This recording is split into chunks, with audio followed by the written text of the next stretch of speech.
Когда выступает наш ансамбль и еще Вера Галеева, вот на первом выступах мы выступали. А без сама попросила. Даже не догадывались, что такая. Он говорит, вам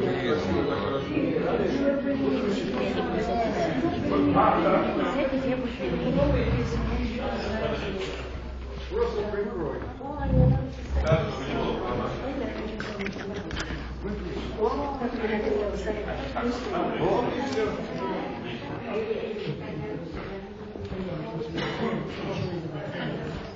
Ну, я тогда снова возьму, потому что я эту песню мы только начали, я слов не знаю, только первый раз начали петь. Да, очень хорошо. А ты... В смысле? Все сюда? Потом репортаж пусть. Ну, на YouTube хоть кинуть что-то. Я на ТНВ. Композитор Сара Садыкова. Без сопровождения, акапелла, ну ладно, что получится. Эту песню мы только взяли в репертуар, вот только пели вот сегодня первый раз, ну давайте скажем. Я в молодости не услышала, и вот первый раз стала, подпою.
Публичное выступление.